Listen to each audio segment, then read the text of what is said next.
शुभ अपराह्न सुहागी। ये है हमारे लघु नाटिका का शीर्षक। ये प्रस्तुति विद्यालय के हिंदी विभाग की ओर से एक लघु प्रयास है। आशा है कि आप हमारे त्रुटियों को क्षमा करें। प्रस्तुत एकांकी उपन्यास सम्राट एवं कहानीकार प्रेमचंद द्वारा रची कहानी सुहागी का नाट्य रूपांतर है। प्रेमचंद जी का समय वह समय था जब संसार में अनेक ज्वलंत समस्याएं थी, जैसे लड़की लड़की में भेद, बाल विवाह, विधवा का पुनर्विवाह, जाति पाति आदि। इन्हीं सामाजिक समस्याओं से प्रेरित होकर उन्होंने इस कहानी को लिखा और बदलाव लाने का भरसक प्रयास किया है। आइए देखते हैं सुहागी का नाट्य रूपांतर। क्या आप जानते हैं, पहले के जमाने में लड़कियों को परिवार पर बोझ समझा जाता था।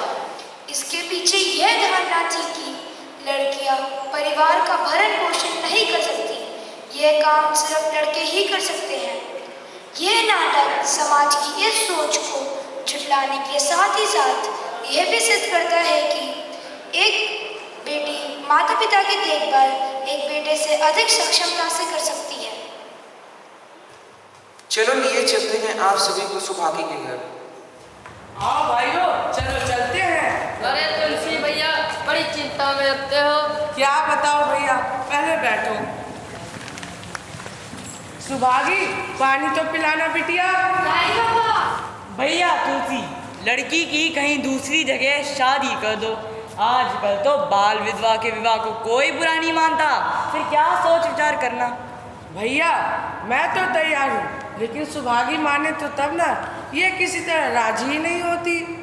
शादी कर लो, हम तेरी भले के लिए तो कहते हैं। माँ बाप तो अब बूढ़े हो गए हैं, इनका क्या भरोसा। तुम ऐसे कब तक बैठी रहोगी? काका, मैं तुम्हारी बात समझ रही हूँ, लेकिन मेरा मन शादी करने का बिल्कुल भी नहीं है। आराम की चिंता नहीं है मुझे। जो काम तुम कहो वह सिर आंखों के बल करूँगी, मगर शादी करने को मुझसे न कहो। चलो छोड़ो, ये तो नहीं मानी। चलो चलो। मंच पर सुभागी के भाई रामू और उसकी दुल्हन का प्रवेश। सुभागी कहाँ हो? जी भैया। अगर तू ये सोचती है कि भैया कमाएंगे और मैं बैठी बैठी मौज करूंगी, तो इस भरोसे ना रहना। यहाँ किसी ने जन्म भर का ठेका नहीं लिया है। हमने किसी का कर्ज छोड़ी लिया है जो जिंदगी भर बैठा के खिलाएंगे। ये हमारे बूते की बात नहीं। भाभी, मैंने तुम्हारा आश्वास तक कभी नहीं किया, और भगवान न चाहा तो कभी करूँगी भी नहीं। तुम अपनी देखो, मेरी चिंता न करो। और भाइयों, गाँव में क्या चल रहा है? तुम्हें पता है, रामू की दुल्हन बहुत चालाक है। रामू की दुल्हन कौन? अरे सुभागी की भाभी। जब उसे मालूम हुआ कि सुभागी शादी नहीं करेगी तो वह उसके और भी पीछे पड़ गई। हमेशा एक ना एक मुसीबत खड़ी किए रहती है। उसे जैसे उसको रुलाने में मजा आता है। वह बेचारी सुबह होने से पहले ही उठ जाती, बर्तन मांजती, चूल्हा चौका करती और गोबर ठाकती, और तो और दोपहर में आकर सबको खाना बनाकर खिलाती। भाई को कोई काम करने से ना रोकती। वह सोचती ये तो जवान आदमी है, ये काम नहीं करेंगे तो गृहस्थी कैसे चलेगी। हाँ, जवान तो काम करेगा। सुभागी, अरे सुभागी, अम्मा और दादा को तिनका तक नहीं उठाने देती और मुझे पीसना चाहती है। तुझे अम्मा और दादा का इतना ही मोह है तो उन्हें साथ लेके अलग क्यों नहीं रहती? क्या कहा तूने? जब तक मैं जीता हूँ तुम उसे कुछ नहीं कह सकते। मेरे पीछे चाहे जो करना, बेचारी का घर में रहना तक तुम लोगों ने मुश्किल कर दिया। आपको अपनी बेटी इतनी ही प्यारी है ना, तो गले बांध के रखिए उसे। मुझसे तो नहीं रखा जाता। अरे तू चुप रह। अच्छी बात है, अगर तुम्हारी यही मर्जी है तो यही होगा। कल मैं गांव के लोगों को बुलाकर बंटवारा कर दूंगा। तुम दोनों चाहे हमसे अलग हो जाओ, सुभागी नाम से अलग होगी। माँ तुम भी। तुलसी और उसका परिवार बंटवारे के लिए पंचायत तक पहुंच गए। तुलसी को पुरानी बातें याद आ गई। जब रामू के जन्मोत्सव पर उन्होंने रुपये कर्ज लेकर जलसा की थी, और जब सुभागी पैदा हुई तो उन्होंने घर में रुपये होते हुए भी एक कौड़ी खर्च ना की। पुत्र को रत्न समझा और पुत्री को पूर्व जन्म के पापों का दंड। भाइयों, सुना है गांव में बंटवारा होने वाला है। किसका बंटवारा? रामू और तुलसी का बंटवारा। तो चलो बैठते हैं,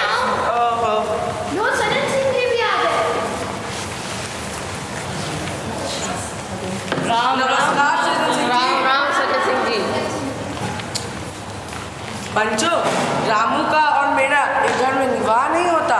मैं चाहता हूँ न्याय से जो कुछ मुझे दे दो वह लेके अलग हो जाऊंगा। रात दिन की किचकिच अच्छी नहीं। क्यों रामू, तुम अपने बाप से अलग रहना चाहते हो? तुम्हें शर्म नहीं आती जो माँ बाप को अलग किए देते हो? राम राम राम राम। जब एक साथ गुजरना हो तब अलग हो जाना ही अच्छा है। ए चुप। तुम्हें एक साथ रहने में क्या कष्ट होता है? मुखिया जी, मेरा इनके साथ निभाना होगा, बस मैं और कुछ नहीं जानता। देख लिया ना आप लोगों ने इसका मिजाज। आप चाहे 4 हिस्सों में से 3 हिस्सा उसे दे दे, लेकिन मैं अब दुष्ट के साथ बिल्कुल नहीं रहूँगा। भगवान ने बेटी को दुख दे दिया, नहीं तो खेती बाड़ी लेके क्या करना था मुझे।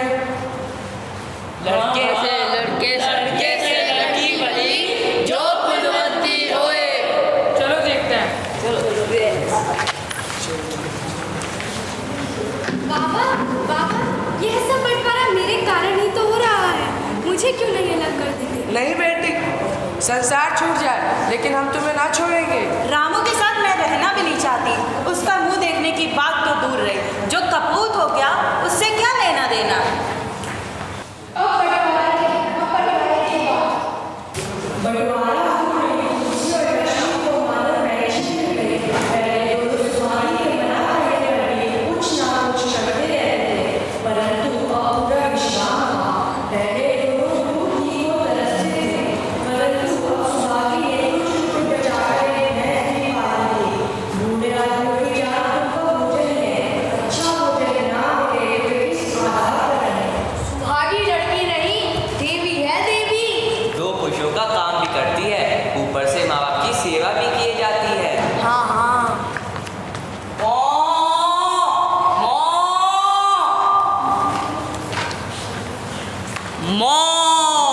सुभागी, घर का काम यूं क्या कम था जो तुमने एक ये नया झंझट पाल लिया।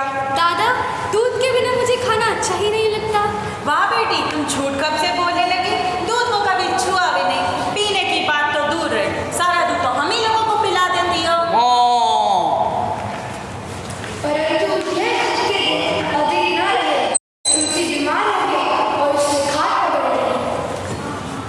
माँ, क्या हुआ बाबा को? मैं भैया को बुला के लाती। नहीं, बिल्कुल नहीं। उस कपूत को बुलाने की कोई जरूरत नहीं है। आप रुकिए, मैं सजन काका को बुला के लाती। सजन काका। क्या हुआ? कौन बीमार है? भैया तुलसी, कैसी तबीयत है? अच्छी है भैया, अब तो चलने की बेला है। सुभागी के पिता तुम ही हो, उसे तुम्हें सौंप जाता हूँ। भैया तुलसी, घबराओ मत। भगवान ने चाहा तो अच्छे हो जाओगे। सुभागी को तो मैंने हमेशा अपनी बेटी जैसा ही समझा है और जब तक जीऊंगा ऐसा ही समझता रहूंगा। तुम निश्चित रहो, कुछ और इच्छा हो तो वो भी कह दो। और नहीं कहूँगा भैया, भगवान तुम्हें सदा सुखी रखे। रामू को बुलाकर लाता हूँ। आप रुकिए जी, मैं बुलाकर लाती हूँ। उससे जो गलतियाँ हो चुकी हों उन्हें माफ कर देना। नहीं भैया, मैं तो उस पापी का मुंह भी नहीं देखना चाहता। ये देखकर तुलसी स्वर्ग से चली गई। पति के ध्यान के बाद से माँ लक्ष्मी का खाना पानी छूट गया। सुभागी के आने पर वह चौके में तो चलती, लेकिन गला से नीचे कुछ न उतरता। दुर्बलता के कारण उसने भी खाट पकड़ ली। माँ, क्या हुआ माँ? तुम ठीक तो हो ना? माँ, खबरदार जो मेरा पैर छुआ, दूर हट जा मुझसे। तेरी जैसी बेटी पाकर मैं तर गई। मेरा अंतिम संस्कार तू ही करेगी। मेरी यही इच्छा है कि अगले जन्म में तू फिर से मेरी बेटी बन। माता के देहांत के बाद सुभागी के जीवन का एक लक्ष्य हो गया। माता पिता की देवी के लिए सजन सिंह से जो कर्ज लिया था उसे चुकाना। इतना बड़ा कर्ज और वह अकेली जान, पर उसने हिम्मत ना हारी। 3 साल तक सुभागी ने दिन रात एक करके आखिर में सजन सिंह का कर्ज चुका दिया। आज सुभागी ने सजन सिंह के कर्ज की आखिरी किस्त चुकाई है और उसकी खुशी का ठिकाना नहीं है। आज उसके जीवन का कठोर व्रत पूरा हो गया। सुभागी, बेटी सुभागी कहाँ हो? जी काका। प्रणाम काका, प्रणाम काकी। बेटी, तुमसे एक प्रार्थना है। कहो कहूँ,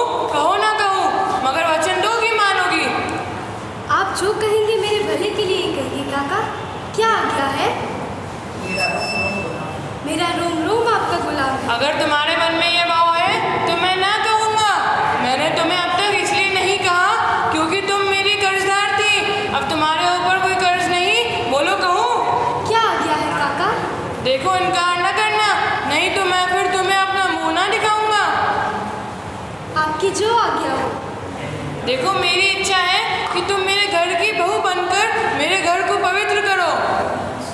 अजी तुम भी तो कुछ कहो। हम जानते हैं बेटी कि हम ठाकुर हैं और तुम मैठो। हम जात पात पर विश्वास रखते हैं बेटी, मगर तुमने मेरे सारे बंधन तोड़ दिए। मेरा लड़का तुम्हारे नाम पर पुजारी है, तुमने उसे देखा है? बोलो मंजूर करती हो? अरे काकी, इतना सम्मान पाकर तो मैं बौरा जाऊंगी।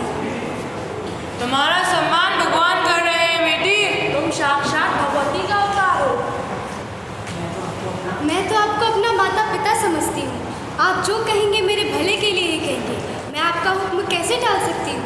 तुम्हारा सुहाग अमर हो बेटी, तुमने मेरी बात रख ली। मुझसे भाग्यशाली संसार में और कौन होगा? मुझे आशीर्वाद दीजिए काका काकी। इस प्रकार इस कहानी के द्वारा आपने देखा कि सजन सिंह ने सुभागी की शादी अपने पुत्र से करवाकर जाति पाति का भेद मिटाया और बाल विधवा का पुनर्विवाह करवाया। बेटी का हर रूप सुहाना, बेटी का हर रूप सुहाना। जीवन की हर कितनी भी कठिनाई को हंसते हंसते सह जाना। सीखा है ना जाने कहाँ से उसने अपमान की हर घूंट को मुस्कुरा कर पीते जाना। ज़माने की जंजीरों में जकड़े हुए सीखा है सिर्फ उसने आगे आगे बढ़ते जाना, आगे आगे बढ़ते जाना। बेटी का हर रूप